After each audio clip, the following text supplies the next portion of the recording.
This is James Arnold Taylor, the voice of Obi-Wan Kenobi. Welcome to a more civilized podcast. This is the podcast you're looking for. You may not go about your business. Stay here, listen, and then move along. Welcome, everybody, to the 5th episode of a more civilized podcast. We're so glad you guys could join us. I am particularly excited for this episode. This is the episode that I initially pitched to Chris and Ross, these two yahoos, about doing this podcast. I said, we could do a podcast all about Star Wars. Crazy ideas, like, I don't know, we could do like a villains bracket, find out who the best villain is. This was the pitch that I made to them, and somehow Jedi mind tricked them into agreeing. It's funny, because when you said that, I was kind of like, whatever, I guess, if you want to. But then since we've been preparing for this, I'm like, oh, this is going to be fun. Yeah. See the Jedi mind trick? I just waved my hand around. I was like, no, this is the episode you want. Describing this to my wife until her eyes glazed over. Like, well, see, we've got this one against this one, or maybe this. And she's just like, no, sorry. She's a geek, but her geekery has limits. So, as always, I'm Kyler. I am Chris. I'm Ross. And, this is a more civilized podcast. Ross, go ahead. You got some news for us, I think. We do have some news. First thing we're going to do is shoot down some more of the internet's fire. That's fair. Because they like to get themselves fired up over nothing. So there's been a long-standing rumor, at least as far as the recording of this podcast long-standing, that Rian Johnson had been removed from all associations. Or was going to be fired. Or there was. Those specifics weren't. Or that his trilogy had been cut down from 3 to 1. Yeah, or it was also there's a massive spread of rumors there. Basically, it's been confirmed now finally by Ryan on Twitter. Inadvertently, I don't think he really actually meant to. I think he did. He did. It seems like I suppose, pretty explicitly laid it out. Yeah, but no, Ryan's job was never in jeopardy. The whole thing was just a bunch of crap. Apparently, started by a YouTuber named Zero, I think is how you pronounce it. It's the Zero. Zero. Is how my sister said it, at least when she showed me this. Oh, okay.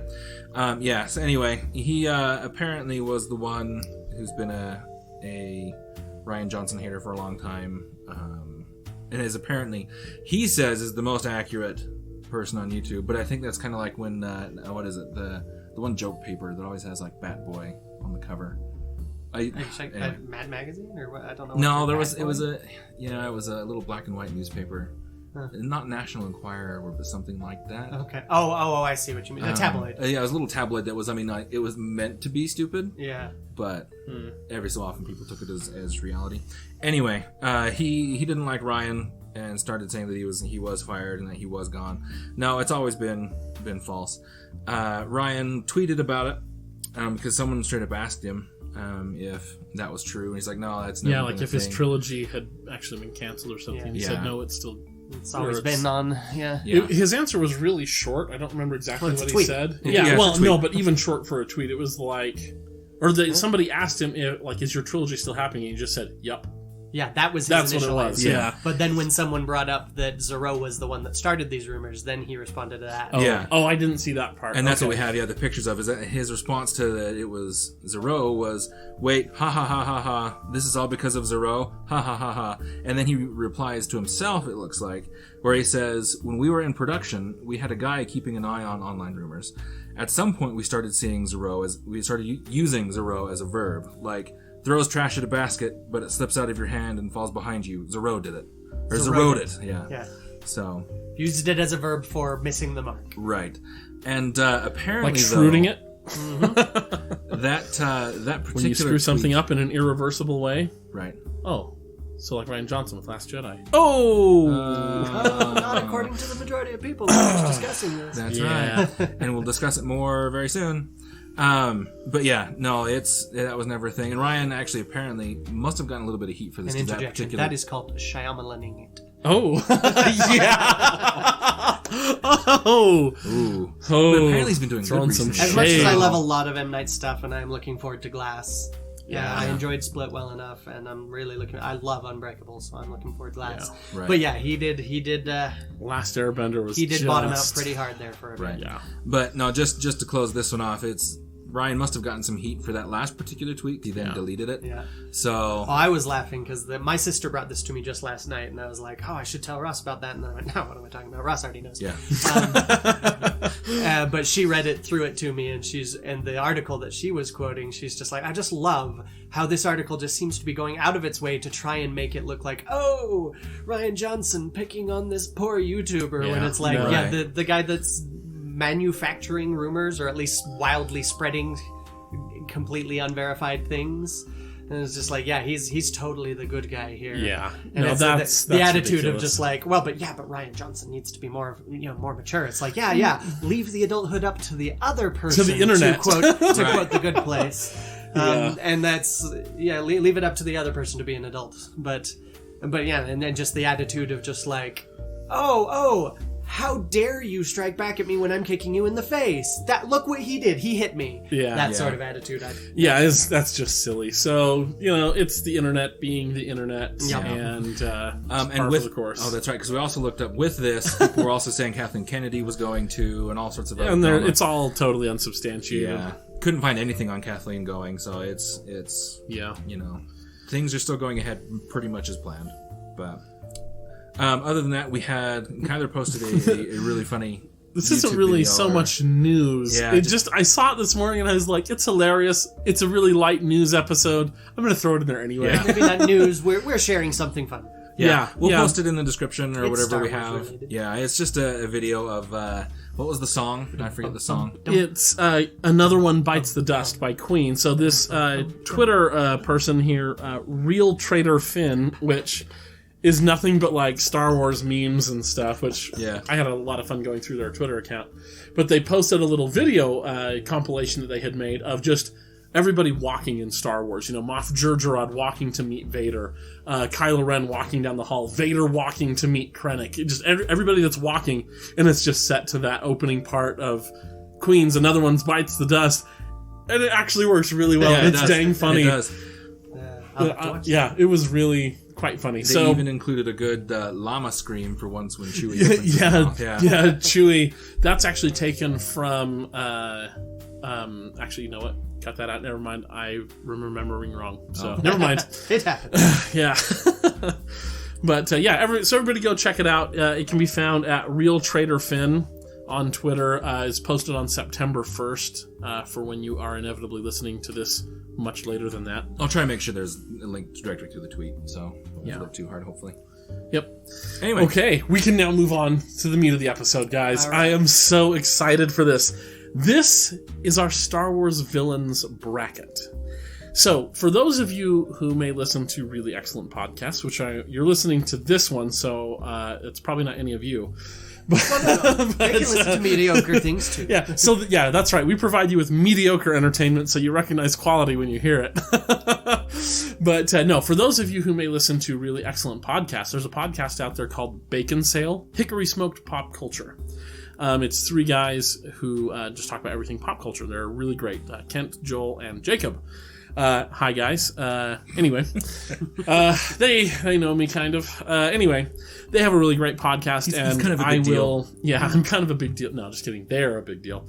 But I intentionally modeled this podcast off of their podcast because I think they do it really, really well. Really cool about giving us some pointers and some help and things.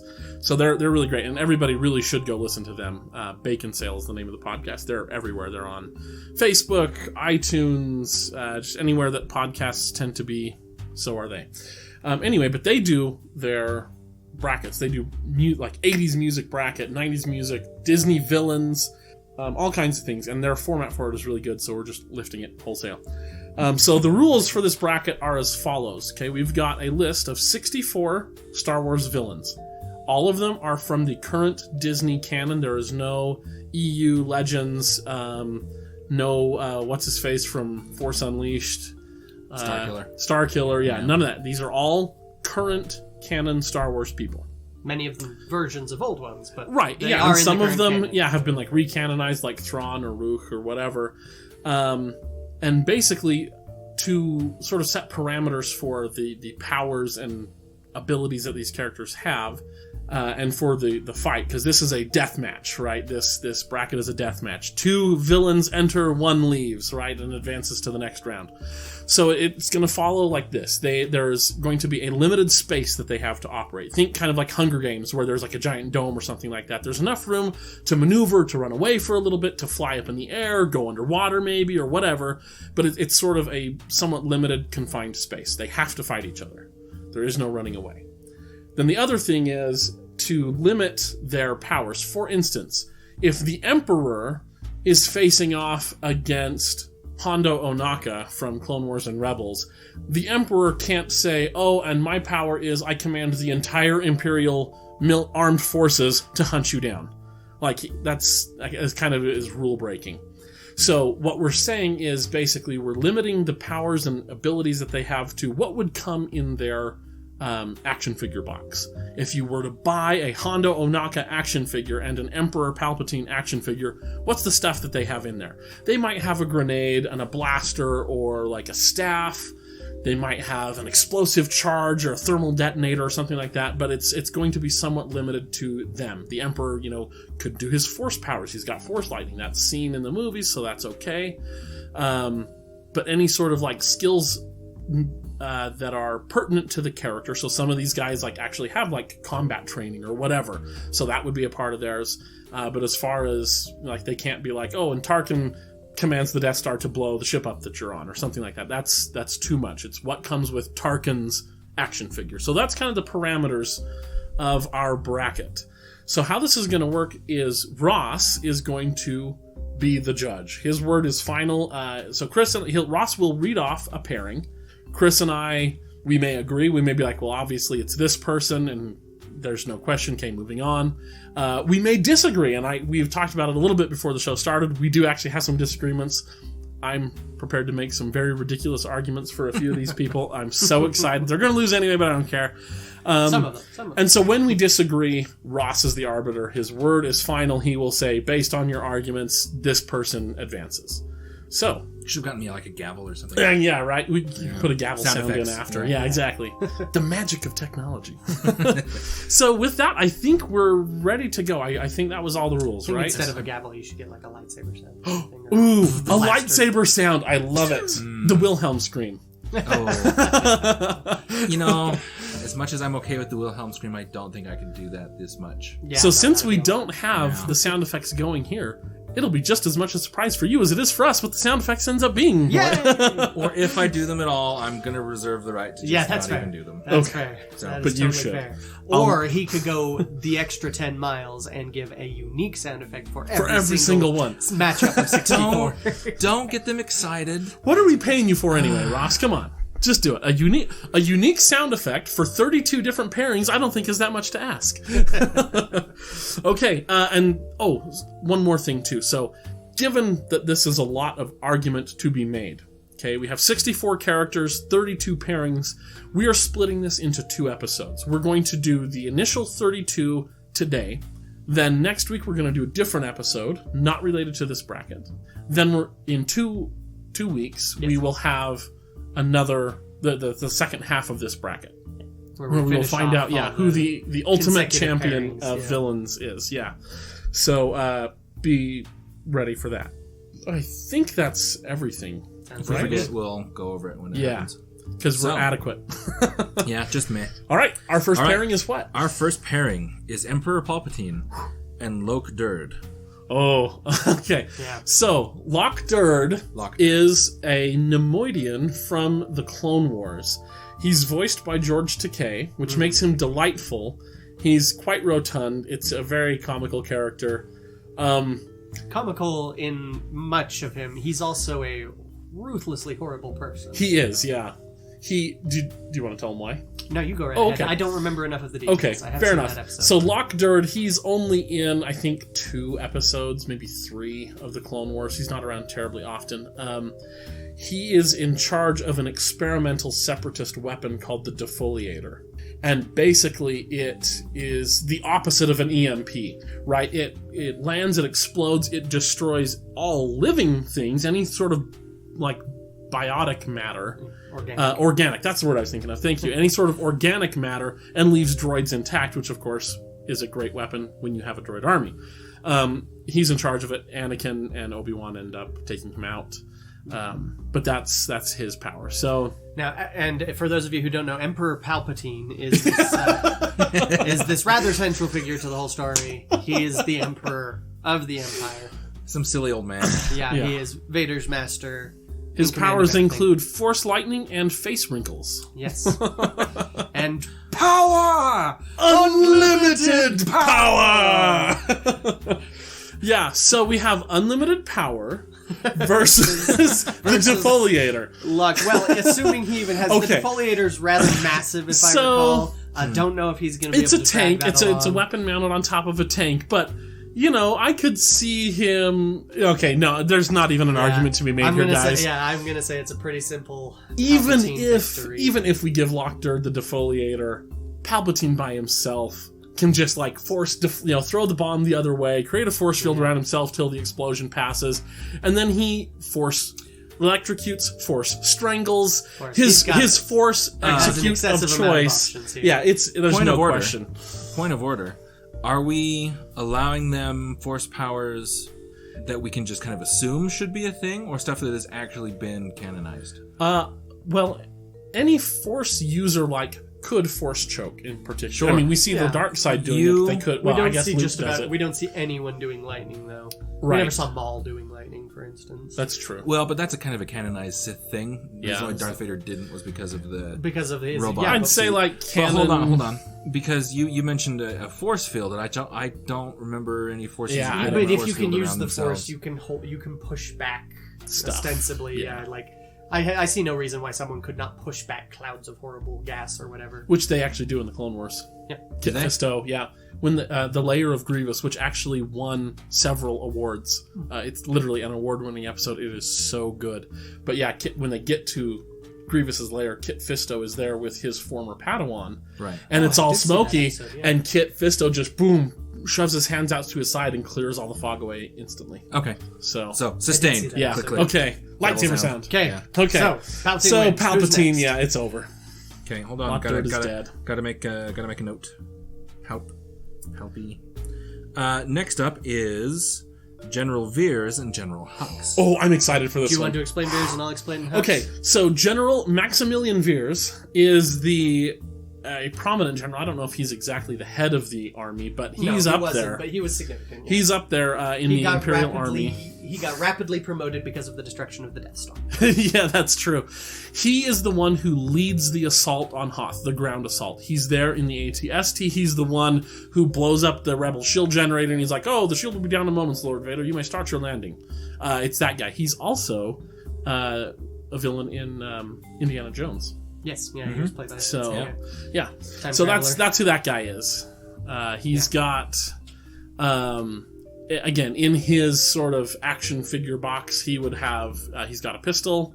It's kind of a standard Imperial kit. Yeah, standard Imperial outfit. He's probably got a grenade or something like that. But one of the other powers that I'm going to attribute to him is actually lifted from the tabletop miniature game Star Wars Legion by Fantasy Flight. On General Veers' card, his melee attack is listed as combat expertise, with which I've killed Luke Skywalker before against some people, so that was kind of fun. But combat expertise, I started thinking, what could that be? Essentially, I'm thinking Krav Maga kind of stuff. He's excellent in hand-to-hand combat, so that's his powers. Okay, we'll see about that. General Armitage Hux, you will recognize from the new movies, from Force Awakens and The Last Jedi. He is the red-haired general who commands the First Order beneath Supreme Leader Snoke. He is one of several generals, but basically has primacy over all the others because of Snoke's preference for him and his reporting directly to the Supreme Leader. He's in charge of training all the stormtroopers. That was his dad's job in the First Order. A lot of that. So. And he that is who he is. He was his father. He was raised to believe in the remnants of the Empire when they fled into the far reaches of the the galaxy in order to survive, and when that turned into the First Order. So he's been raised here. He had, as a child, was given command of a squadron of specially trained child soldiers that his father had brainwashed and trained to be just horrible killers at a very young age. And so he's grown up in the First Order in that way and has command over all of that. So, Yeah. personally, I'm gonna go with Hux here. I'm going with Veers. Yeah, Russ looks surprised. He's surprised that I'm going with Hux. Because honestly, just during your description, I didn't do any research on this one in particular, so I could stay as impartial as possible. Mm-hmm. But even just in the explanations that you both just given, really, you're going with Hux. Absolutely. Now, let me point out with Veers, Kyler's depending on combat expertise because it comes from a game where they had to give him some sort of ability when he's just some generic general. I told you guys some of these arguments are pretty awesome. But no. Why do you believe Veers? Well, again, he's a general, and as we mentioned, true. Hux is more of a bureaucratic general, though. Okay, you don't get to be a general under the Empire at its height without kind of knowing your business, you know what I mean? And he's specifically a general. He's not an admiral. He's not commanding from the bridge of a starship, and that's how he wins or loses. Okay, he's a general, which means he's come up through the ranks, starting as a cadet or whatever.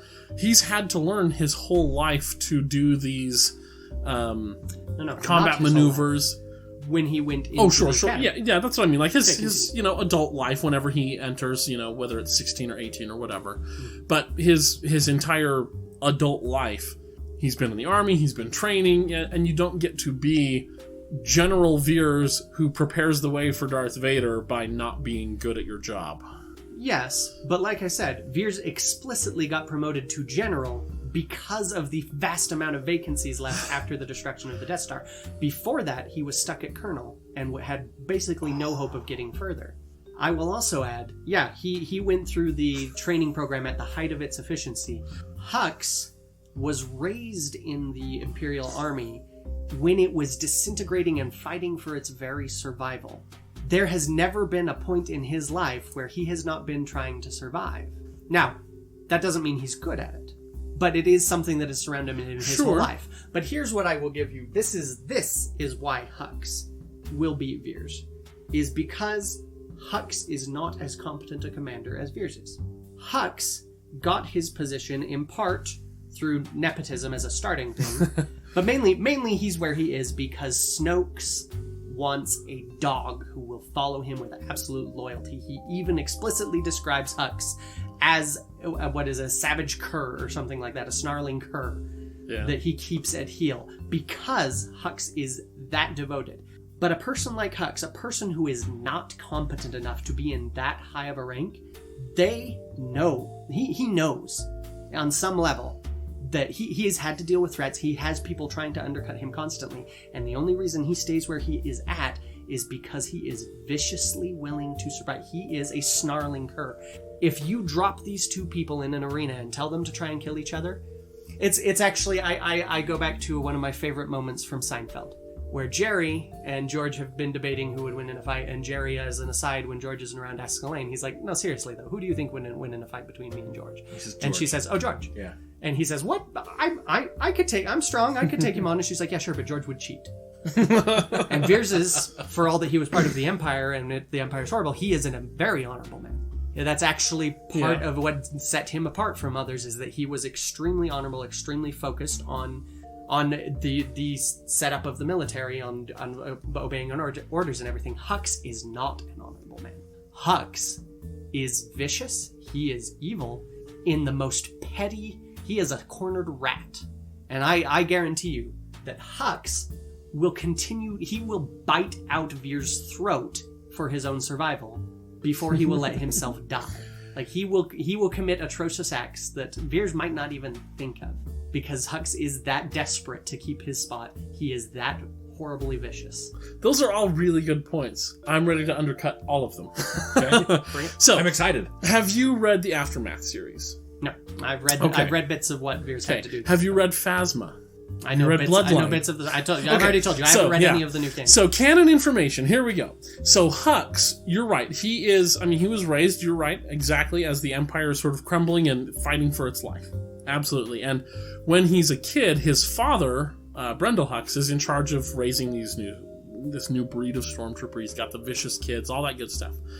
Armitage routinely gets his butt kicked by all those kids. They don't respect him in any way whatsoever. Now, he then, his father basically is like, look, you're going to have to take charge someday. I'm older than you are. That means I'll die soon, so you have to take over, so you better find a way to do this. And so he beats one kid to death and sort of earns the respect of this one group. He commanded one of the children to beat the other one to death. Oh, he commands one of the other children. He doesn't even fight it himself? Mm-mm. Oh, so he doesn't actually beat anyone himself. Then later on in life, he kills his father and takes his place by having Phasma poison him. He doesn't actually fight himself. We don't actually ever see him have any sort of combat experience himself. Mm-hmm. He's always getting other people to do it. And in our arena battle, he doesn't have other people to do his dirty work. No, that's fair.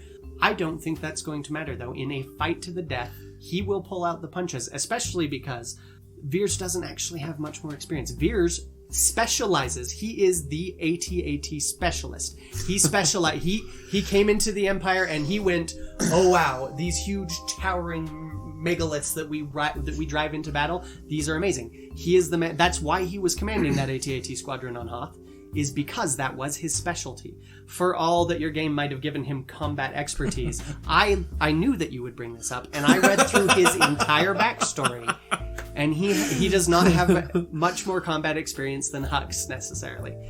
And also, you put Hux got his butt handed to him a lot. Yeah, he was small, he was weak, and his dad didn't like him. His dad neglected him until the point where Phasma stepped in and went.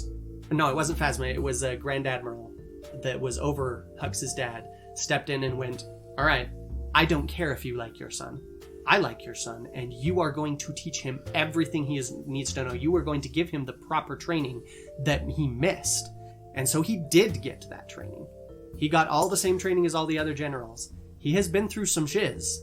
Even if a lot of his greatest victories were through Phasma or other people, that doesn't mean that he does not have the expertise needed to actually have a fight. And like I said, he's the kind of guy that even if he has already been shot and left for dead, he is going to get up and tear the other guy's throat out with his own teeth. So, I'm going to say we should rest that. All right, Ross, make the call. Oh, I do have one question. Sure. What was Veer's academy life like? How did he do in the academy? Well, Imperial Academy, I mean, you're going through hand-to-hand combat is one of the first things you're trained in. Sure. And then, all your different weapons. He's a weapons specialist, like Chris said, so any variety of weapons that are available. But he specialized in large-scale sure, tanks and such. But he still is proficient, highly proficient with... But there's no reason Hux wouldn't be. Hux has been through, and not only been through, but also been leading all that training himself. So is Veers. With Veers, though, what in his combat record... and I'm sorry, not combat, his service record. Where has he served? What sort of positions has he been in? He apparently was with the Devastator at the Battle of Hoth. Yeah. Do you know where he was before that? I don't off the top of my head. Okay. So, to make this decision, I'm partially drawing from my experiences teaching fencing and seeing both these personalities do show up when you are teaching students fencing. I have found that the one that has actually taken time and done well in the training does beat out the one that is the more passionate. Yeah. Because, it's funny because but we have fenced together and you have explicitly talked to me about how sometimes the people who are just most gung-ho and who don't know what they're doing will bypass what the other people are doing. Sometimes. And besides, there's nothing to say that Hux doesn't have the same training Veers has. He's been in the Empire when Veers was trained... Chris, this is my ruling. Okay, but this is my ruling. saying, Point of order, judge is speaking. Veers has been trained in a point where everybody's going to go to battle eventually, but it's not an immediate day-to-day reality. Hux grew up with that.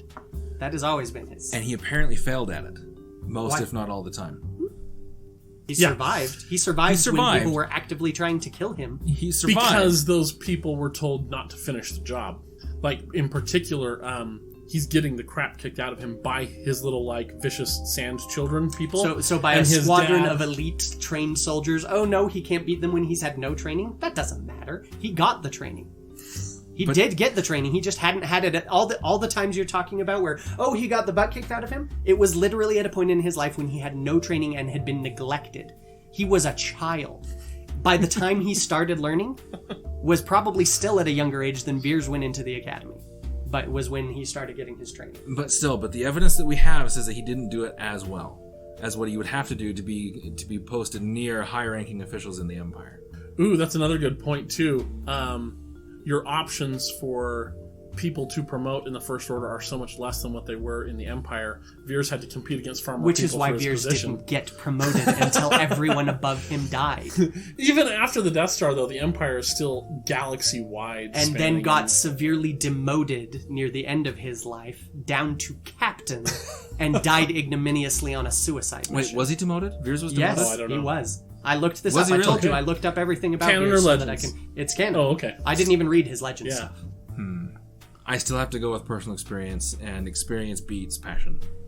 Training beats passion. Yes! Veers wins. But that's what I'm saying. Hux has the training. But he didn't do it as well. All right, Wasn't so it? Veers- You have he no is- he evidence is of a- that. I'm saying before he got the training, he got his butt kicked out of him. You're saying that he didn't do as well based on stuff that happened before he got trained. That's all you've got. Judge's decision is in. It's Veers. We got to go to the next one, or we're going to be here for like 4 No, I hours. thought this was during the training. No, the time no, the students there is were... no record of him ever doing poorly in any of When his you training. were saying- he was talking about him getting his butt kicked to it, but that was all before he actually got trained. That was when he was a neglected, abused child who's been raised by an abusive, neglectful father. Yeah, he got his butt handed to him a lot because his dad didn't care and enjoyed seeing him get hurt. Once the Grand Admiral stepped in and said, no, you're going to train him, there's no record of him not doing well in his training, of him getting his butt handed to him at all. Aside After from by that, Kylo though, Ren, he but essentially not takes doing well on- against Kylo Ren doesn't mean he's not going to do well. Right, yeah. That's, Right, no, that's relevant, but no, he essentially, once his father decides to train him, yes, he's being trained, but it's more, we're grooming you to take over my spot as the bureaucrat He in still charge goes through the of standard taking... training, though. You keep trying to be like, no, he's just a bureaucrat. It was the Imperial military. But this even makes it sound like he was then grandfathered through the program. Which he pretty much was. No, you're just saying it was overseen. Like, she made his father do the proper training, but it was overseen by the Grand Admiral. There's nothing to say that he didn't get all the training. Okay. This is all hearsay. on it. We have to move on. No more have to move arguments. on. Arguments are closed. Make your decision. Gentlemen, he both do present great arguments. Chris, are we still going to be friends after this? Of course we are. Okay. Still, I feel like Veers would still have the advantage. Here's we win. You're fine. That's fine. I had to try, man. Yeah. I had to try. There's going to be a couple of those where we cling on. The thing that yeah. Kyler did not realize that I was hoping he would not remember and he didn't, is that Veers. Part of the reason Veers got to the point where he was, and why he was leading that attack on Hoth, is because he gained the attention of Darth Vader specifically, Right. serving beside Vader in overthrowing a specific government where they were stranded on the planet. Like, he's got the combat experience. Yeah. Veers should win. I was just hoping I could kill this. All right, so Veers gets a narrow Okay, victory. we'll do the rest faster. But- Who's next? Okay. We have... Let me pull up my... Oh, sheet I was that going to put closed. their first names in, but You we'll save did. that. Oh, well. Luckily, I don't have to try and read the first names. The they're bad pretty names good. are They're bad pretty good. enough. Like this one, even Admiral Taga? Taga? Is that what it is? Yeah, Admiral Taga and Admiral Mahdi. Yeah. So, for those of you who don't know all of your Star Wars villain faces off the top of your head. Names. They'll probably recognize the faces. So, Mahdi is the smart aleck guy that Vader chokes in the Death Star's conference room, and then episode Tarkin tells him to quit choking him. Vader, release him. Yeah. that's So the guy who guy gets getting released. choked, talking about, oh, your sorcerer's ways, that's Mahdi.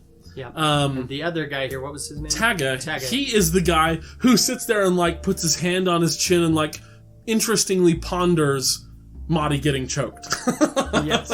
He's the one who was arguing with Mahdi before Vader stepped into the Yeah, he's got wicked sideburns as Yeah, well. he does have wicked So yeah, but he's the one when Mahdi starts getting choked, he actually leans forward and puts his elbow on the table, puts his hand up on his chin, and is like, this is interesting. Which is why I would give it to Taggy, because Yeah. he has the presence of mind to not get too overconfident. So yeah, it's Taga versus Mahdi. Mahdi interestingly enough, had things right. He suggested building the Death Star was folly, that they should have spent that money on a greater number of smaller ships. Yeah. And Tag, I'm getting them confused. The one that got choked was the one saying that the Death Star was impervious. Right. Yeah. Oh, yeah. You're right. Yeah. Taga, sorry, was the other way around. So, Taga was the one saying, no, we got to be like we can't just depend on this. Yeah. Which is why I would give it to him, just because literally the main things we know about these people are he was a little more practical and careful, and the other guy was and also they're both admirals though, aren't they? Yeah, they're both got the same rank. Yeah, so they're both going to be. They were the only two. They were the only two of the same rank in that meeting. Apparently, I read last night. Yeah.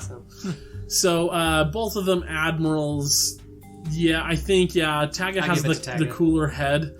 He at least has the brains he has enough not to piss off Darth Vader and not to speak ill of Darth Vader in front of him. And he was right, so I think Taga probably takes it. Seems like the guy. What about their physical builds? Well, they're both admirals. Yeah, that's the neither thing. of They're them. both They're not that. He's a little more stocky. Yeah, slightly. But they're both about the same height, about the same build. Yeah, they're both admirals, so they're going to have less like hand to hand. And I did look up. Of course, Wikipedia has backgrounds for each of them. Yeah. They weren't distinctive enough from one another that I was that impressed with either of them. Like, I just feel like going off character, probably. Again, their action figure is going to come with like a sidearm. Yeah. So it's going to be the same. It's pretty sixes. And yes, Taggy, whatever, how you say it? Taga would probably like say something to set Marty off on some tirade, and while he's going off on it, he'd shoot him. Yeah, shoot him. So that's how I see that fight going. Yeah, it goes to the smarter person. Yep. Slightly smarter. Okay.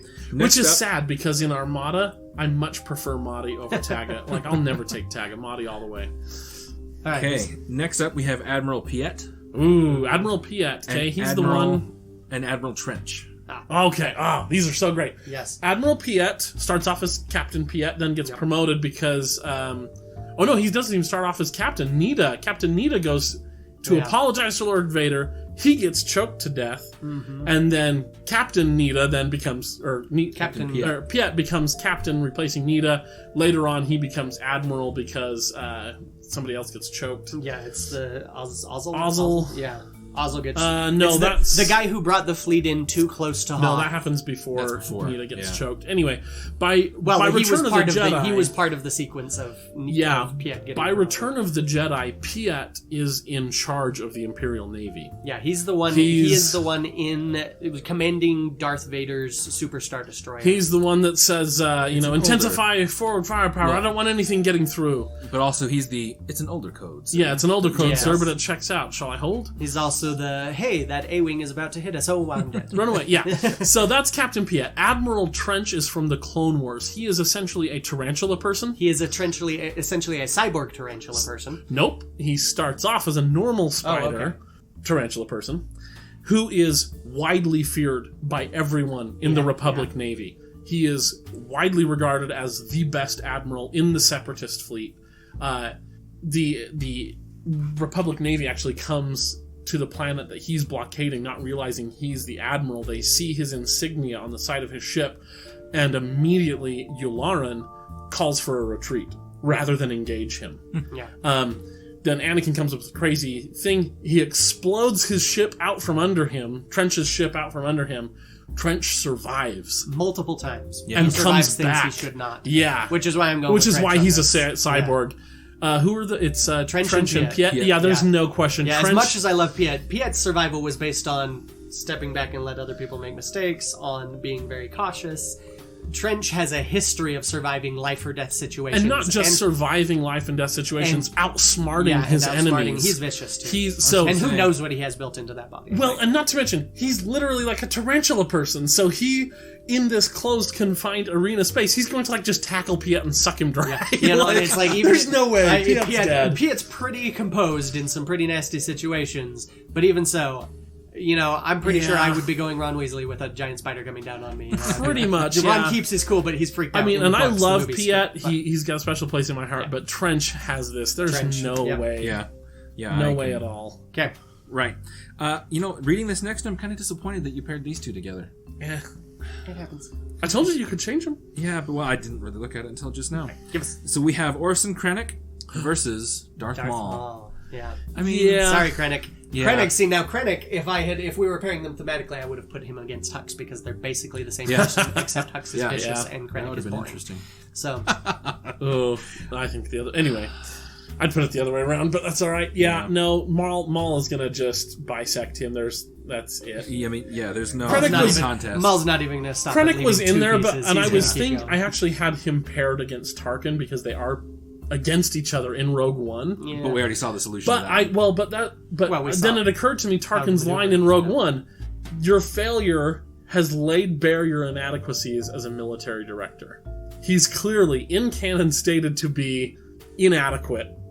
Well, then in that's military that's matters. what I do love about him. And Is he's so- a very well written. I've seen Yeah. and had middle managers like him, the people that really aren't good enough to be in their positions and manage to keep it by viciously squeezing everything they can out of their subordinates. Yeah. And in hopes of rising up, but they're nowhere near good enough Right. to be where they're at, let alone rise up. And higher. so I thought, really, no matter who we put him against, he's not making it out of the first round. So I thought, I'll put him against Maul because we want him to go. He deserves to get out I of the don't know. first He round. could have he killed a should- few of yeah. these. So If you anyway, put him up against so it's Salacious Maul. Crumb, it could have gone well for him. Okay, next we have Pre Vizsla and Zero the Hutt. Yeah. Pre Vizsla.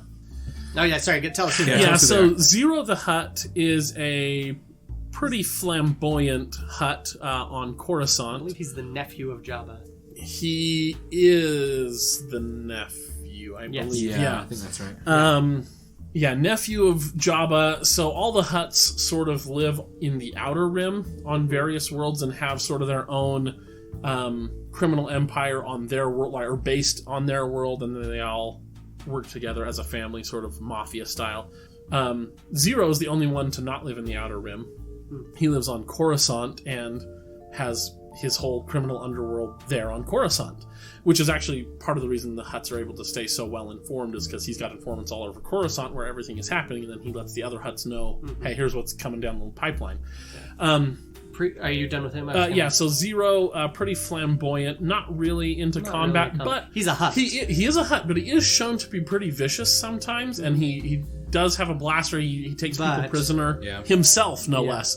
Unlike other Hutts who have guards that do it, he does actually take a couple people prisoner. Pre Vizsla is a Mandalorian warrior and commander of a rather vicious group of mercenaries, and wielder of the ancient Mandalorian Darksaber, at least one of the most well-known wielders of the Darksaber, who went toe-to-toe in a battle with Darth Maul and nearly won.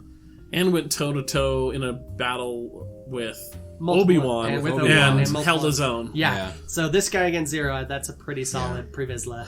I don't know. I mean, no, No, just kidding. it's- no, the Pre Vizsla would shank him and then rocket him, and then there's a multitude of ways that Pre Vizsla would end him. And for those So- listeners, the Darksaber, it's not technically a lightsaber. It is.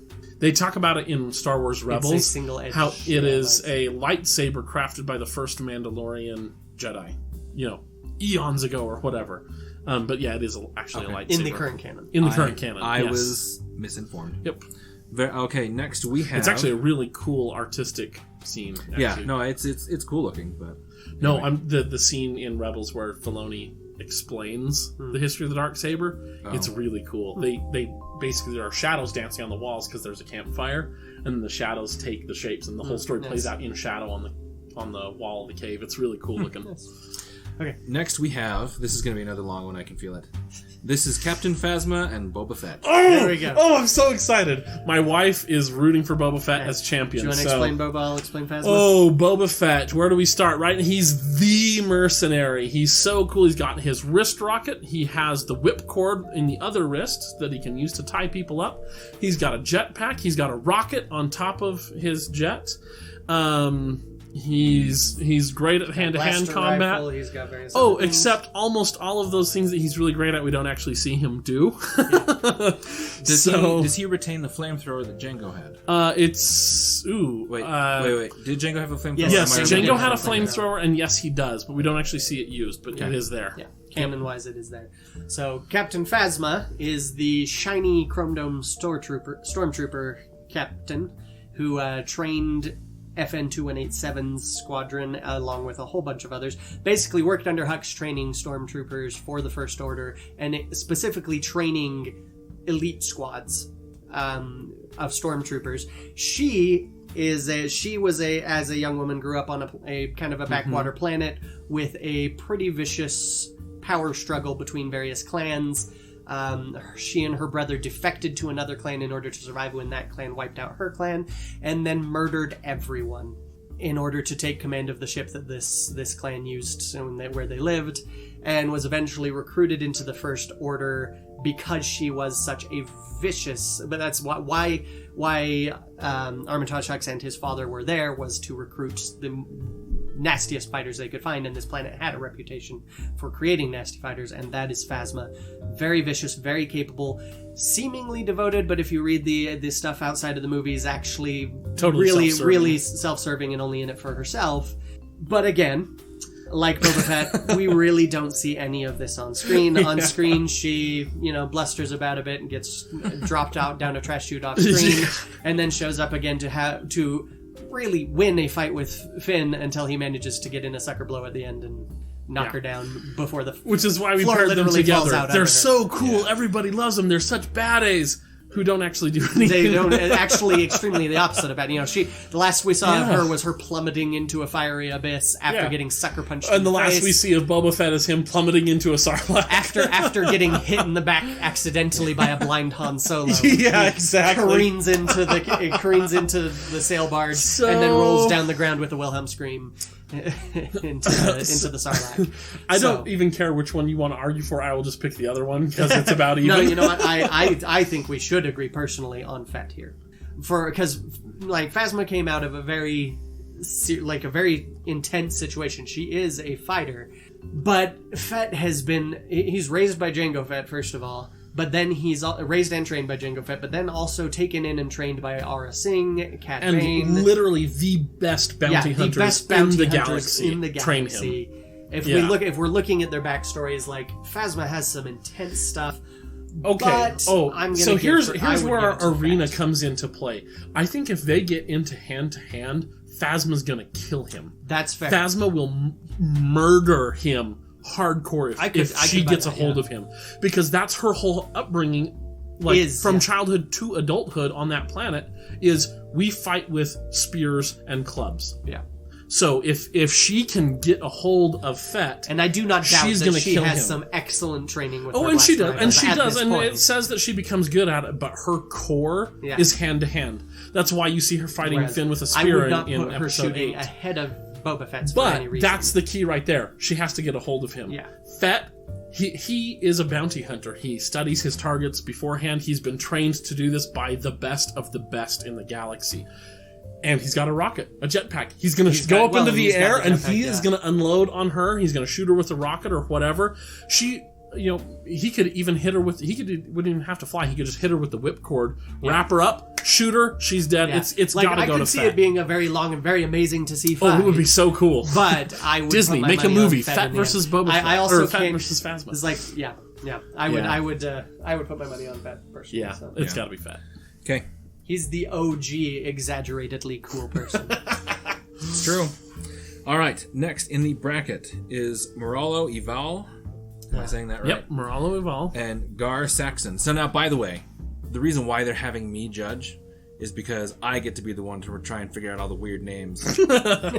I specifically included people on this list just to have Ross say the names. Let me add in here. The reason we're having Ross judge is because Kyler said, well, someone's got to judge, and Ross said, you two should be doing the debating. I think that'll be more fun. Yeah, absolutely. So it's not like we just tossed this out. Kyler was happy to have any of us try and read those out. And by that I mean either of us, because he knows them all. But. Yeah. So Moralo Ival is from the Clone Wars. Mm-hmm. He is creator of the box, which is pretty vicious, actually. And I think that's probably where our arena should take place, just for the heck of it. In the box. Yeah, for their mashup. He's a criminal mastermind. He's in prison on Coruscant for crimes against humanity or whatever. Yeah. And he is broken out by Cad Bane or some. Anyway, separatists break him out, Yeah. and he creates this box. It is nothing but challenge after challenge. It's kind of like Ultimate Beastmaster, only way more deadly. Yeah, or I'd put it. It's the X-Men's shifting training arena, Yeah. but on steroids. Exactly, and he does this to sort of see who the best of these bounty Whereas, hunters for this the special X-Men are mission trying to train one another, whereas he is trying to, process of elimination, find the best while training them. Yeah. He does have some hand-to-hand combat experience. He's got okay experience with a blaster. He survives his box for the Yeah. most part. So. Gar Saxon is a Mandalorian, so he's going to have that suit and all the tricks that come with a Mandalorian set of armor. Yeah, he's got a nice... He's a Mandalorian during the time of the Galactic Empire. He sort of betrays Mandalore and is set up as the protector or governor of Mandalore under the Empire. So he's effectively the ruler of Mandalore. And then he's got his own squad of Mandalorians that help enforce things. Does he have any unique Mandalorian armor parts? Because I know that they will mix and match. Yes kind of and all no. He has... So he's got his regular Mandalorian armor, but he then gets a hold of a weapon that specifically targets and electrocutes and fries to death people in Mandalorian armor so that they can subdue the other Mandalorian clans. So he then makes himself Mandalorian-shaped armor out of Stormtrooper material. So... Interesting. But the Stormtrooper material isn't as strong as the Mandalorian armor, but the Right. Mandalorian armor is weakened by this other weapon anyway. But it's also more than you're going to see on But I would Evolve. say he's in his Mandalorian armor, the typical stuff. So where's your money here?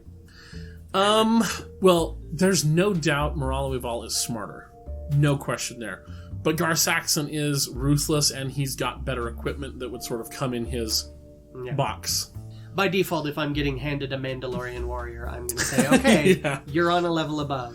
But if our Just arena is starting the out. box, then he's in Moralo Eval's home turf. Yeah, but the box is what, according to what I read, is what eventually evolved into the Empire's well that they use for their training. Like, they based it... Dooku enjoyed that enough that he adopted the planes, and they eventually made their way through the new Empire and became the well.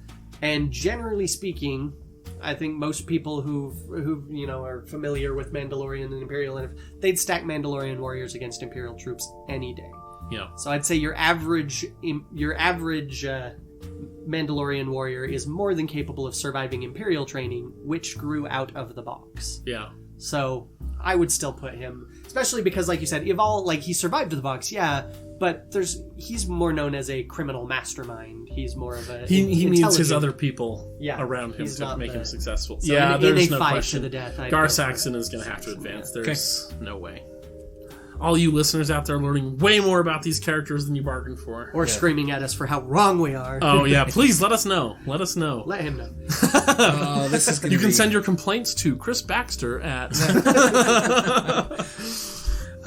This is going to be another long one, I think. This is Wilhulf Tarkin and Thrawn. Yeah, Tarkin versus Thrawn. Yeah. Wilhulf Tarkin. Do you want to... Well, actually, why don't you take both of them? I'm not quite as familiar with Thrawn in the new canon. So, Wilhulf Tarkin is an admiral in... or not an admiral, excuse me. He's in the Clone Wars. He becomes the head of Republic security, Republic intelligence. And that's his role in the Empire as well. He is the head of the ISB, the Imperial Security Bureau. So sort of think like FBI or something like that. Yeah. He's the head of all intelligence.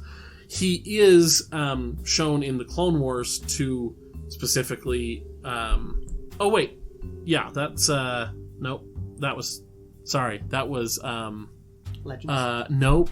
That is not Tarkin. Person. It's okay. Fetch. Why can't I think of his name? Anyway, that's not Tarkin. No, Tarkin is an admiral in the Clone Wars, or a captain, excuse me, of Venator Star Destroyer. And then he meets Anakin, gets rescued by him, and that's where he sort of learns some respect from Anakin, and actually is a key part of Anakin going into the dark side, because Tarkin is a guy who is basically the ends justify the means. Mm-hmm. Well, we need to win this war, so if innocents have to die along the way, so be it, as long as the war is won. And Anakin starts to agree with him that maybe the Jedi aren't going far enough in their, maybe protecting our ideals as Jedi is what is making the war last so long. Wouldn't it be better to abandon them briefly and then get the war over with, and then we go back to being it? So And then he is politically ruthless.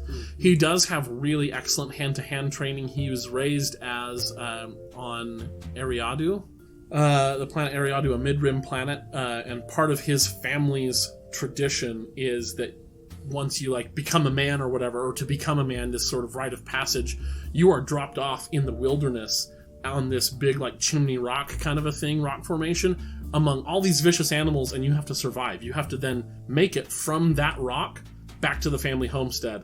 And if you die, well, then I guess you weren't strong enough to be a part of the Tarkin clan, were you? And he does quite viciously. In fact, he not only gets back, but he kills all the vicious animals so there are no more, and then comes back. And anyway, so he's pretty gnarly, even though we see him mostly and of course, as a I was going to say, politician. most familiar, for those of you who are less familiar with all this, as Grand Moff Tarkin, who is the commander of the Death Star in Episode 4, and was also seen in Rogue One. And who is holding Vader's leash, as Leia says. Leash. Yeah. So he's a pretty badass. Somebody who could be accurately described as holding Vader's leash is pretty batty. Then we have the other bad-A politician commander guy in the Star Wars universe, Grand Admiral Thrawn. I'm not even going to attempt his full name. Yeah. Because it's crazy long. He is a Chiss alien from blue skin, red eyes. Yep, blue skin, red eyes, black hair. He's from the outer reaches, like the unknown reaches, beyond currently known space in the Star Wars universe. Yeah. I sadly have not read the 2 Thrawn novels in the new canon yet. The two canon in the current, current canon. Sorry. They've got Thrawn and Thrawn Alliances. I have yet to read them, but he is a military genius. Military genius, and they actually did a really pretty good job of showing that in Star Wars Rebels. That he does constantly outthink the Rebels. And were it not for literal divine force intervention, would have had them twice.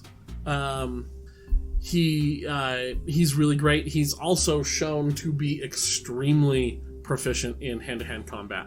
In season 4 of Rebels, they show him sort of, in his offices, in his like off hours or whatever. He spends his off hours practicing against 3 assassin droids in his office. That he can turn them off and on, but like when they turn on, he's like, deactivate all safety measures. And there are 3 of them, and he takes them all on and is easily handling them. Doesn't even. He's breaking a sweat, but he's So he's very familiar with hand-to-hand combat, and they actually try to use the rebels try to use his droids against him because the safety protocols are deactivated. And he's like, oh, that's really clever, using my droids against me. And then he quickly takes out all the droids and is like, hey, now what? It's pretty awesome. So he's pretty cool. So it's a tough matchup. It is. They're both really vicious. They both have very specifically mentioned hand-to-hand, like advanced hand-to-hand combat training. Neither of them actually really prefer blasters. They both prefer to outthink their opponent. Yeah.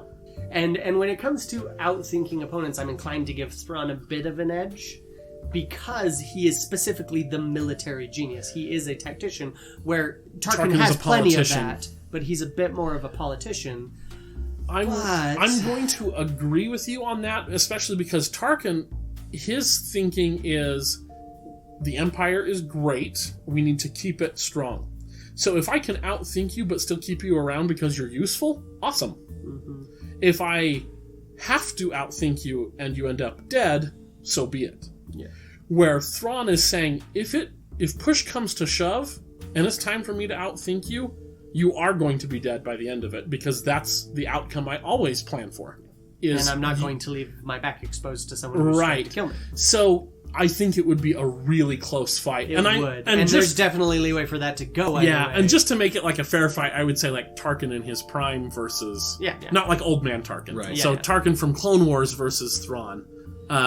It would be close. It would be a really cool fight to watch. You would see awesome like Krav Maga, judo, karate action, awesome like throwing each other around, breaking bones. It would be really cool. But I think at the end, I think Thrawn would just barely come out, but I think Like, he would come see, away. depending on how fate intervenes, it going either way. But I'd put my money on Thrawn. Yeah. I would put my money on Thrawn, and I think it would be close. I think Thrawn would come away with like a broken arm. He would be like battered, and like he'd come away. He might but die he would, outside of the arena. Yeah, He'll he'd be come one away leaving from the it. fight alive, but he would definitely be kind of a little bit broken. That's fair.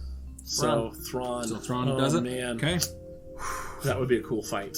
I would watch that. Disney, if you want to make these into shorts, you have my permission anytime you want.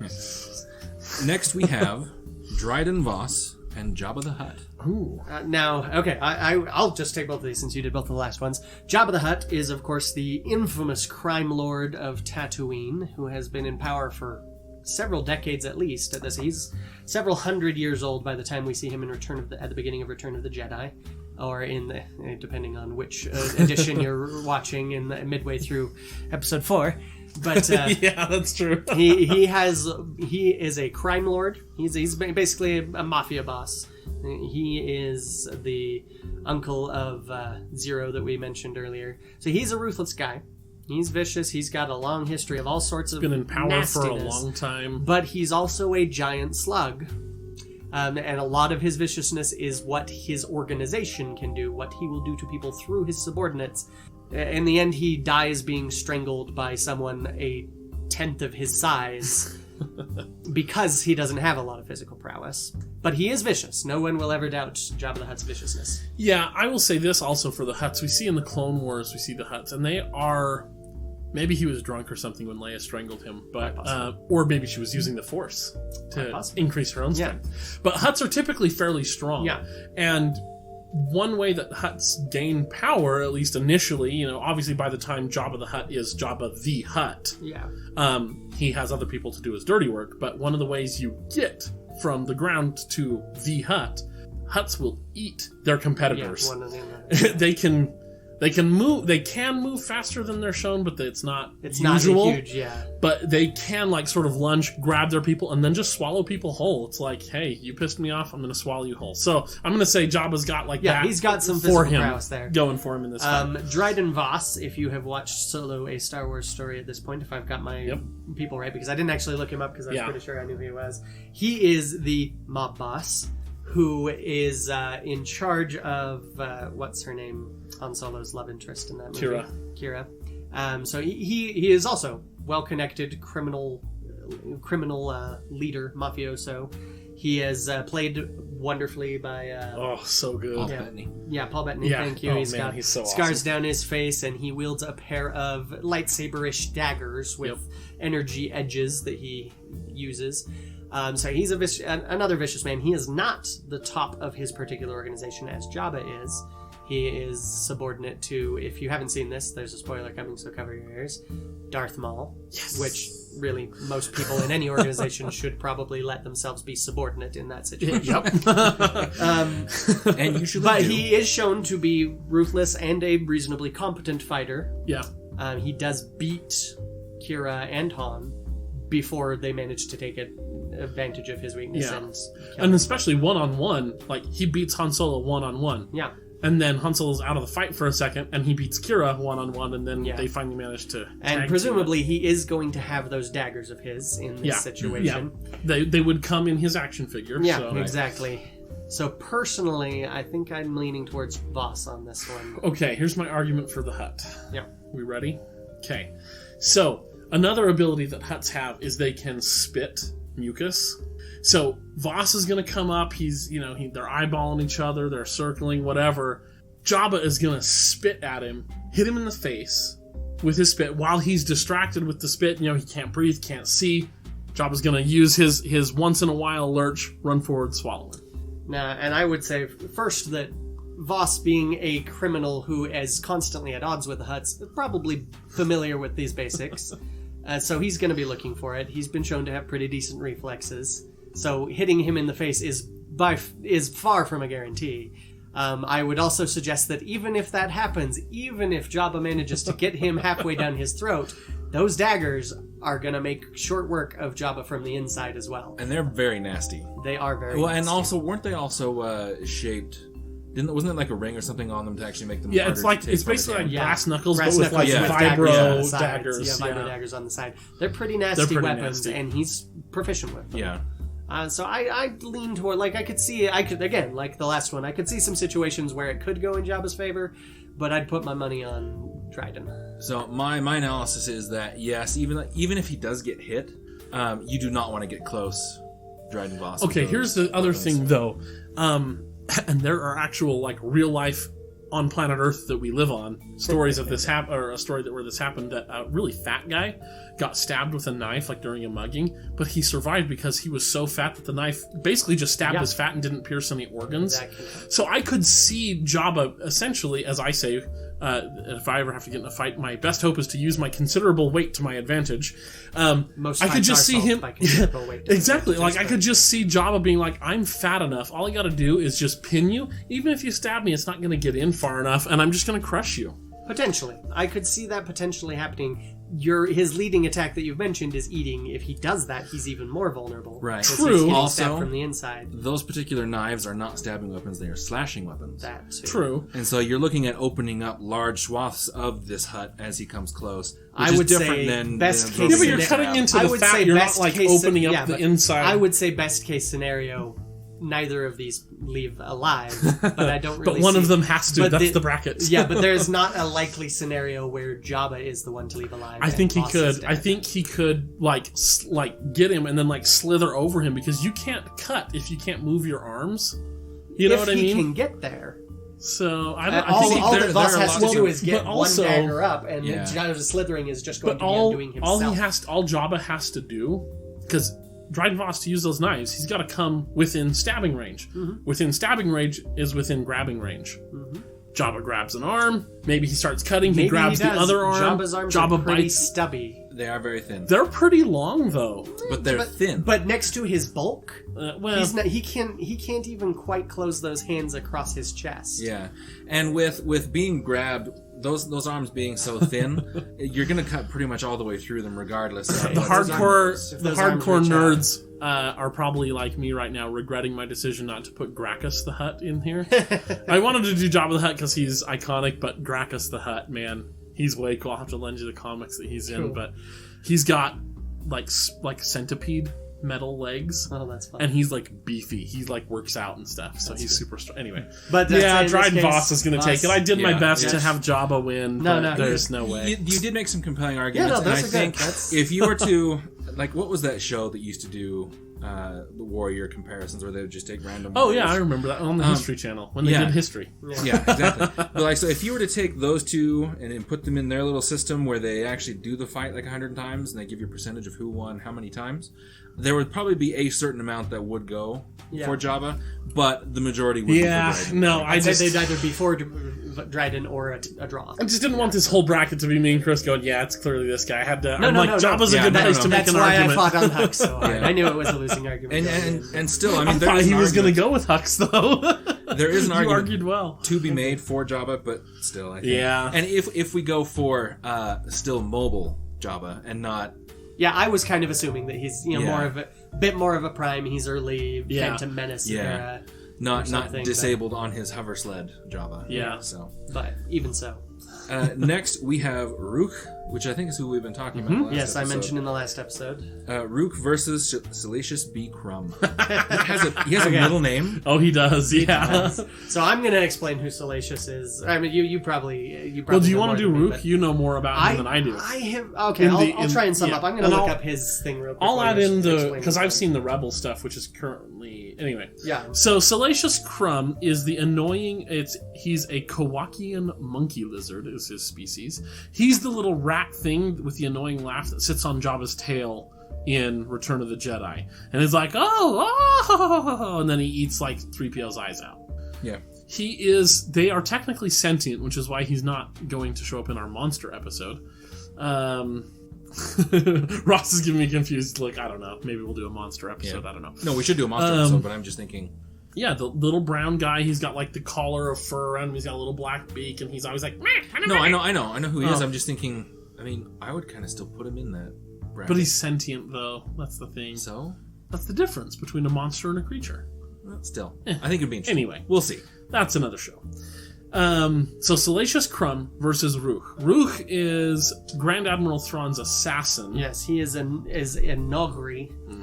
Is a race of an alien race. They're a bit shorter, gray-skinned, really durable, really strong, really fast and quick, an extraordinary sense of smell. No hiding from him. Yep. And capable of scaling seemingly completely smooth walls with their bare hands. He's also bipedal and quadrupedal. Yeah. He can stand up and walk on two arms, but when he's running, he drops down on all fours like a gorilla almost. So he's actually, as I've been rereading this, he's not quite as far as from the original Legends canon as I was picturing, but in this he's more of a ruthless. Nerfed down. In the original he was a combined assassin / bodyguard for Thrawn. Gotcha. And it was often close to Thrawn, and Thrawn would train with him, not with personal assassin droids, with him and other Nogri, which is itself very impressive. Right. But even with what remains, he is a spectacular physical specimen and trained assassin. Yeah, he's a bloodhound. At least that's how he's used in Star Wars Rebels. Yeah. Thrawn is having trouble hunting down this rebel cell on the planet Lothal, and he says, "You know what? I've got just the person for this." And he brings out Ruch, who, in very short order, sniffs out the rebels. He tracks them down, finds out where they're hiding. Everything starts going to pieces. Small sense over ludicrously improbable and he's really good. Oh, and by the way, fun fact here, Ruch in Star Wars Rebels is voiced by Warwick Davis. Oh, that's cool.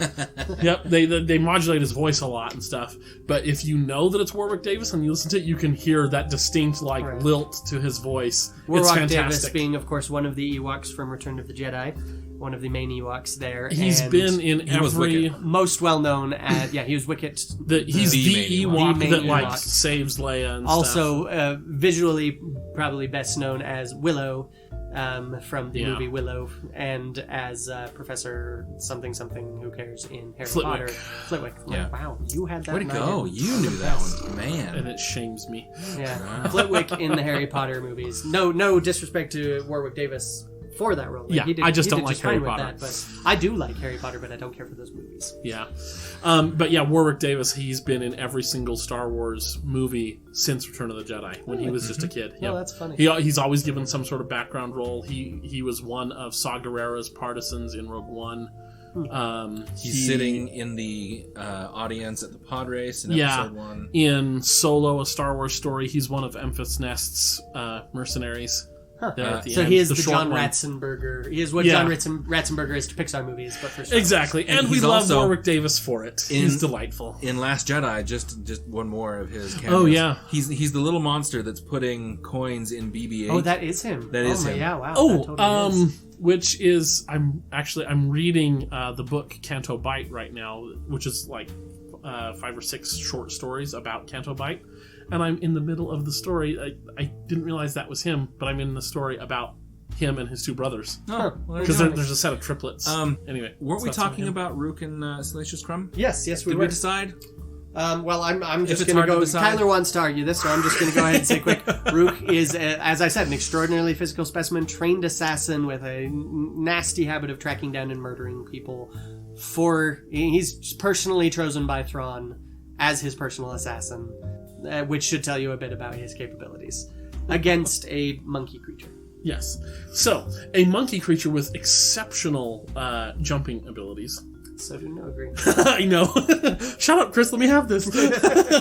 So, also, I mentioned, I think it was last episode, one of the dumbest Star Wars stories to come across, or to be written in the new canon, is in the book Legends of Luke Skywalker, and there is a flea that lives on Salacious Crumb, that is sentient, and tells Salacious Crumb all his jokes that he then tells Jabba so that he can not be eaten by Jabba.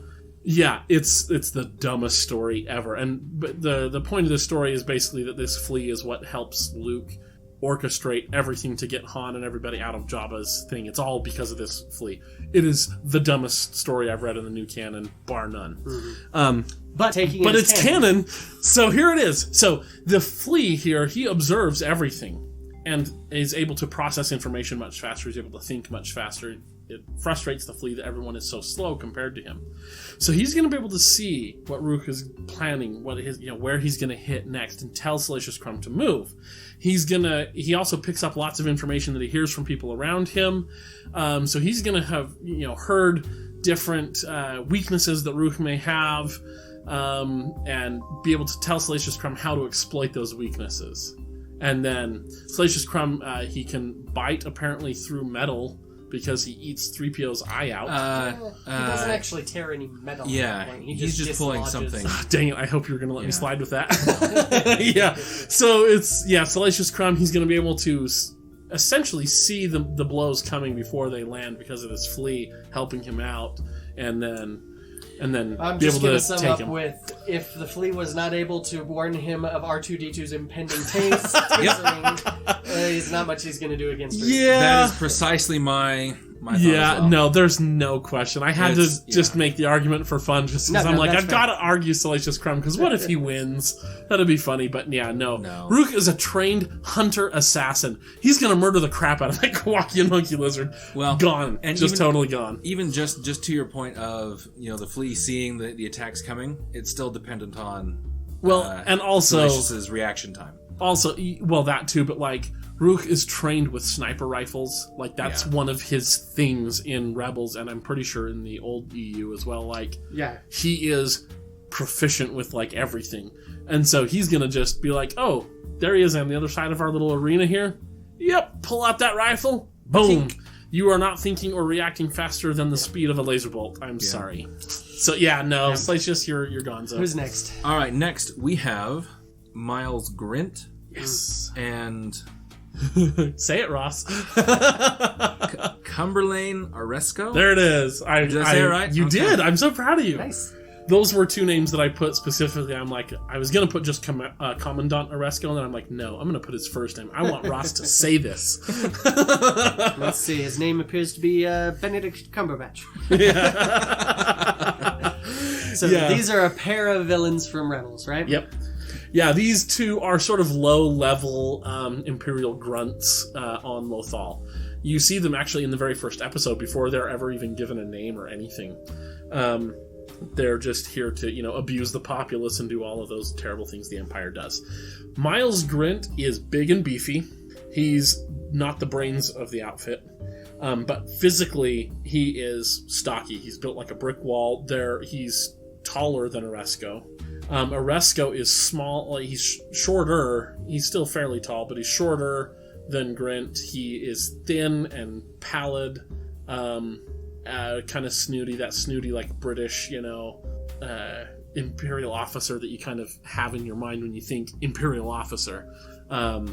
They both end up getting killed at the exact same time by the Grand Inquisitor. He has a double lightsaber, and they're sitting down in front of Tarkin getting their butts chewed out for failing to get the rebels, and the Inquisitor just comes behind him and turns on his lightsaber and pushes the handle in between their heads, and their heads fall to the ground. Anyways, that's how they both die. Spoiler alert, sorry. But between the two of them, Grint, man, he's going to beat the crap out of Oresco. I mean, the only thing I could think of is Grint, even in Rebels, tends to be more like, I'm going to physically intimidate you, where Oresco has no problem pulling out his sidearm. Mm-hmm. So, I don't know, actually. I might change it. Because if Oresco if he can draw his blaster fast enough, he could go with Grint, because it is not in Grint's nature to go for a blaster first. If he can, but if he also knows this is a fight to the death, he's been around this guy enough, even if he's not the brains, I'm going to give him the size and brawn and the greater willingness to physically act in general. I'd say I think would be more to his favor in this fight than Oresco. I again, knowing that this and neither of them would have a moral problem killing the other one. No. Just some of them I think would. I think Tarkin wouldn't want to kill Vader, for instance. But like these two, Oresco in Rebels, he just uses Grint because he's the muscle. He is a tool to be used, and I'm the captain, so here we go. He'd also potentially underestimate him because of that, though. I could see that, but I think if they're both being thrown in there, and the Emperor says one of you gets to come out alive, I think Oresco, he'd just be like, okay, he'd draw his sidearm and just go for it. I think he'd shoot him. I think Oresco. I'm going to go with Oresco. Is Grint smart enough to take cover? Not based on the evidence shown in Rebels. He's not real great. It might be a case of brains over brawn here, definitely. We gave that to the... and it's also not... we gave that to the Yeah, and it's here. also not like they start the match back-to-back or anything like that. So I think it's a, you're in the halls of, like, the Imperial Complex on Lothal, and you've been told... Geonosian arena. Yeah, well, yeah, not even that, but I'm saying, like, okay, let's put them where they're at. They're on Lothal, they're in the Imperial Complex with the barracks and the bureaucratic headquarters, whatever. There's lots of halls and twists and turns. And they're saying, hey, the other one is out to get you. Go kill him. Any think Oresco's... Any fight with firearms could potentially go to the smarter person than the larger person. Just Oresco's always more quick to act like he is. Evener. Yeah. I think it's Oresco. Yeah. I'm going to go with Oresco. I am inclined to agree. Yeah. Woo! I'm swayed as well. Oresco, also not a bad upgrade card Especially in Star Wars considering Armada. that I have not actually watched anything with the two of them in it. Yeah. Yeah, sure. Okay, next on our bracket is Aura Singh. Oh, Aura Singh versus Dengar. Okay. So these are a pair of bounty hunters. Aura Singh definitely has had more screen time when it comes to Clone Wars and Rebels. Right? Yes. Yeah. So both of them appear for about the same amount of time in the live-action movies, which is like 10 seconds. Yeah. Dengar is in Jabba's palace, right? Correct. And No, not Jabba's palace. Dengar is on the bridge he's one of the the Super Star Destroyer. Yeah, Okay. when they're like, oh, bounty hunters, we don't need their scum. He's one of the guys there. He's got a towel wrapped around his head. Yeah. Okay? And he's got like kind of a dad bod going on.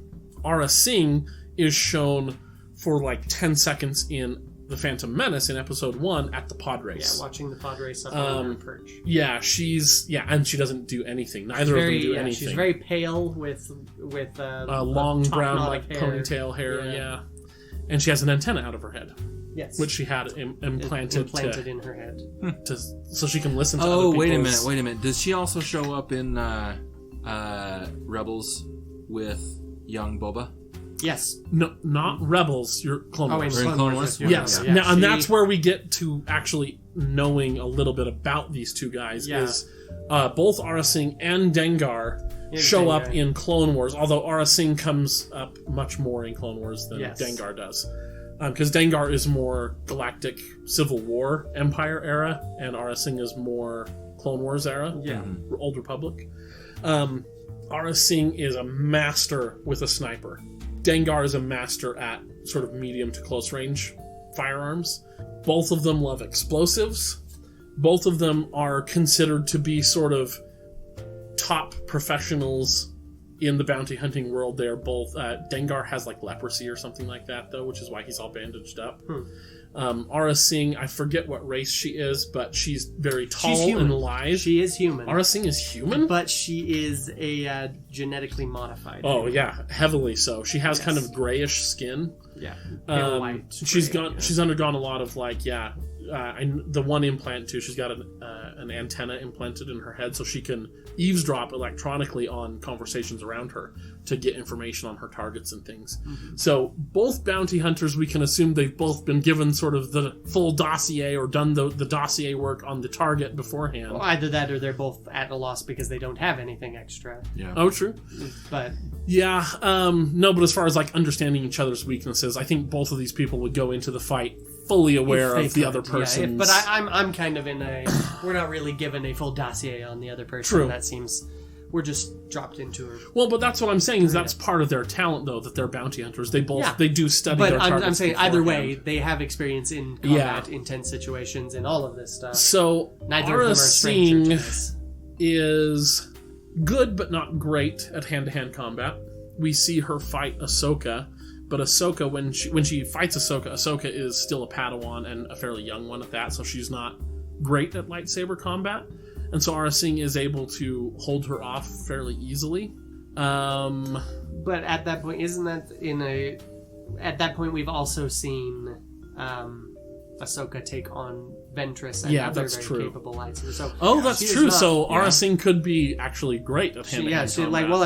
I'm saying that she's not. She can't be that shabby. Yeah, that's true. Well, and the thing with both Dengar and Aura Singh is neither of them are shabby. These are people who are regarded galaxy-wide as the best of the best. Personally, I would give it to Aura Singh for, not even for canon reasons, mainly just because she's been given more screen time to demonstrate her competence, and so I feel more convinced of her competence. Even in canon, Dengar is older. He is sickly. He's not in as good a shape. Yeah. So I think Aura Singh is going to take She also took in and helped train Boba Fett. Yes, who became the premier bounty hunter. Even for his age, how does Dengar take his targets? What do you mean? Well, if he's so sickly, how is he able... What is his advantage that helps him complete his job as a bounty hunter? Yeah, that's a great question. Not a lot has been revealed on that. Yeah, we just don't know. We don't know a lot. That's why I'm saying I give it to his her because we know more about his her. primary firearm is a medium range firearm. It's not a sniper rifle. Right. So my guess would be medium range takedowns, but... Aura Singh was also killed by Tobias Beckett, by the way. We discovered it. Yeah, that's true. Yeah, that was kind of cool. Yeah. But yeah, I think Aura Singh's going to take it. Her specialty is snipers. So in this arena, I mean, she's going to have... And she likes to perch. She likes to get up high on things and wait, and then, oh, there you are, boom. And I feel like even if Dengar manages to close in, that's still a crapshoot. To close into his preferred range, he's going to be at her preferred range for a little bit. Yeah.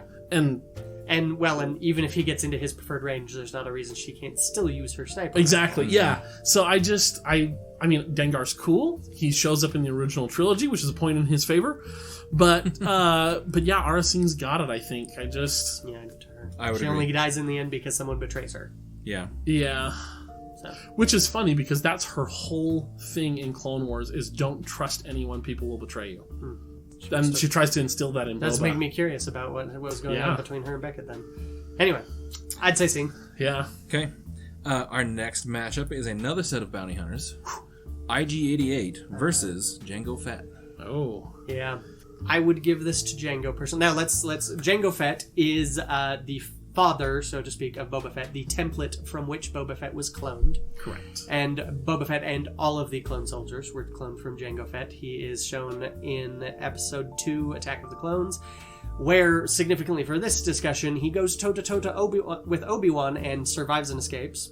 And I would say he defeats Obi-Wan. Potentially, yeah. Because, he leaves Obi-Wan there and is like, hey, fight's over with him I would now. say his primary goal there is escape, though. Yes. And so he manages what he's after. Yeah. And could potentially have gone longer. Don't know. But either way, going toe-to-toe with a Jedi is never He a shabby is thing to manage. definitely proficient with sniper rifles because at the beginning of Episode 2, he snipes the person who's about to rat him out, Zam Wessel. Dart. Yeah. With a dart, yeah. So... Harder than a laser bolt. And then you hear the report of the rifle.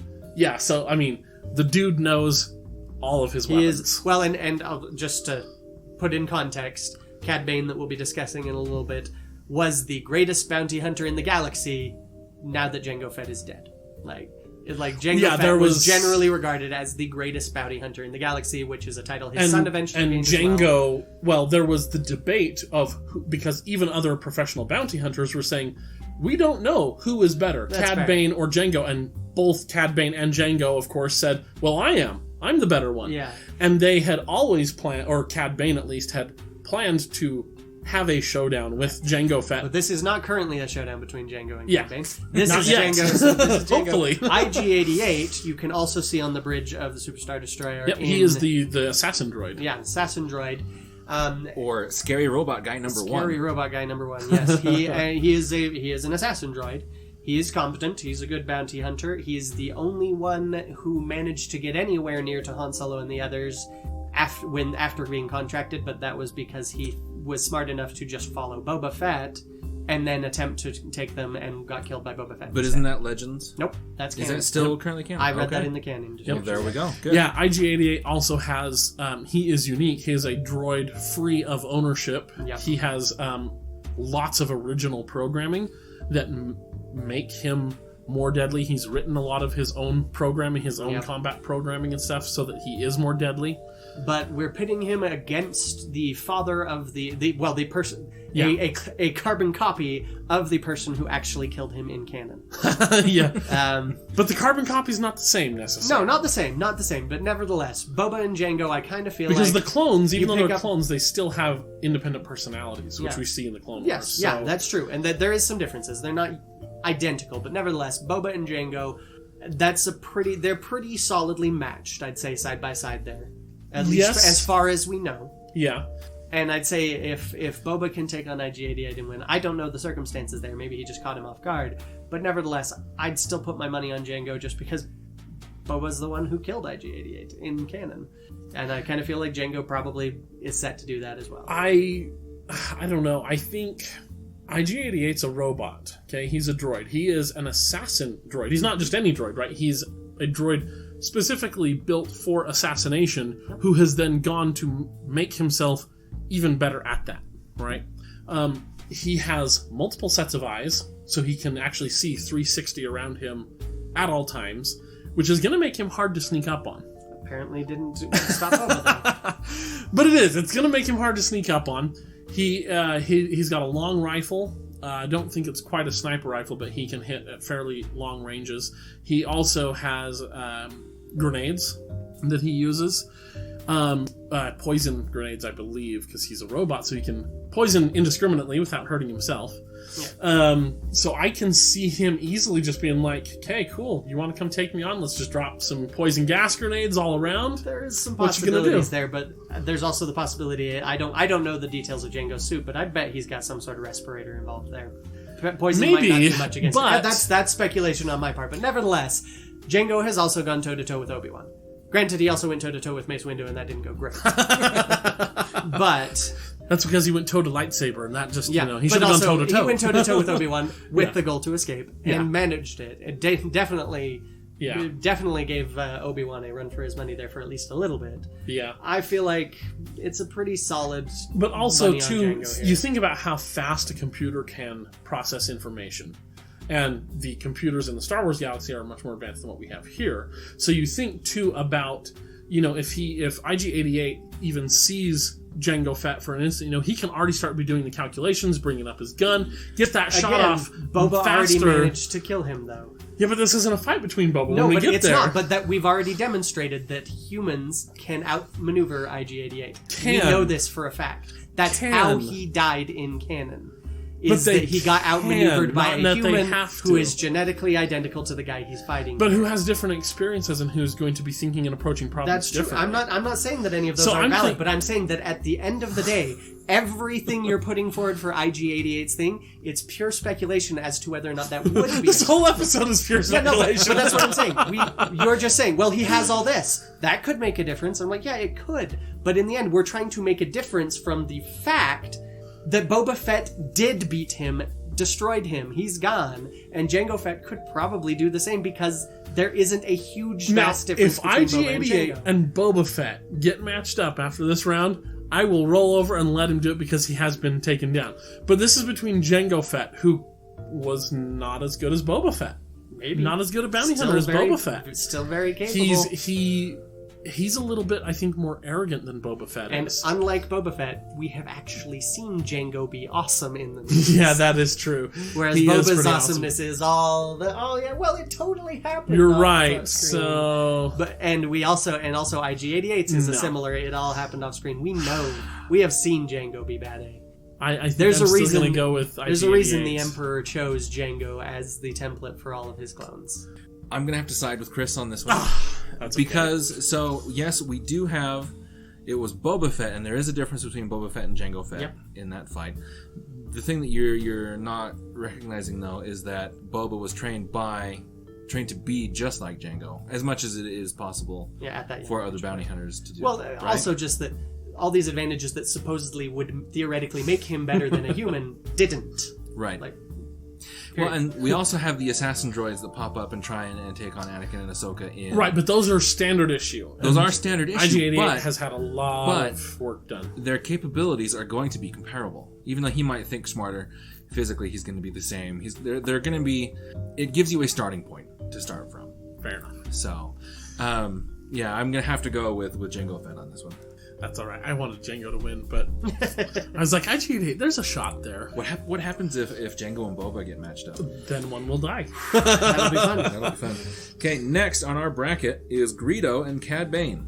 There's no question. There's no So question. Greedo is the person who Han shot first, the Rodian bounty hunter who cornered Han in the cantina in Mos Eisley and then got shot and left for dead. Yep. And left dead. Period.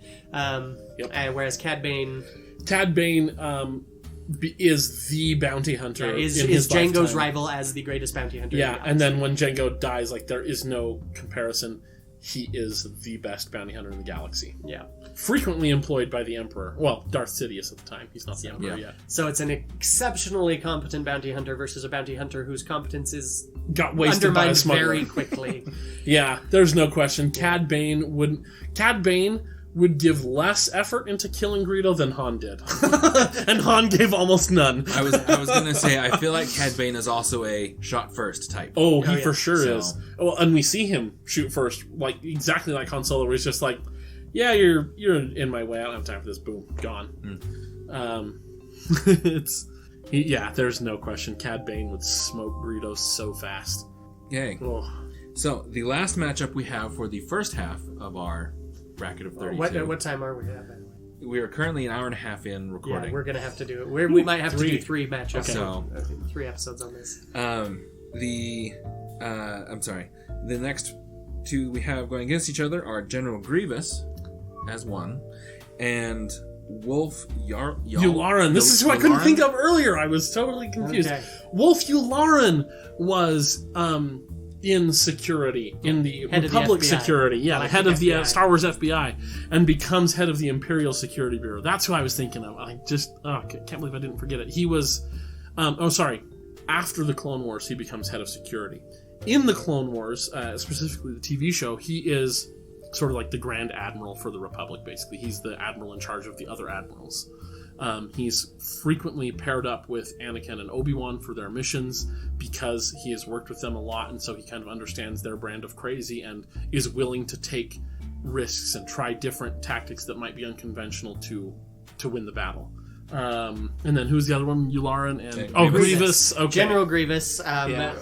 The opening of Episode 3 and throughout Episode 3, but you see him quite prominently in the opening, is the once live being who has had their brain and organs implanted into a droid to keep them alive, who is the general of the Trade Federation, the Separatist droid armies, and is he has had that droid built for durability. Yes. He's powerful physically, he is fast, he's strong, he's a jumper, he goes toe to toe with Jedi on many, many occasions. Yeah. And is known for killing them and collecting their lightsabers. Oh, I forgot to mention, Yularen can actually be seen in Episode 4.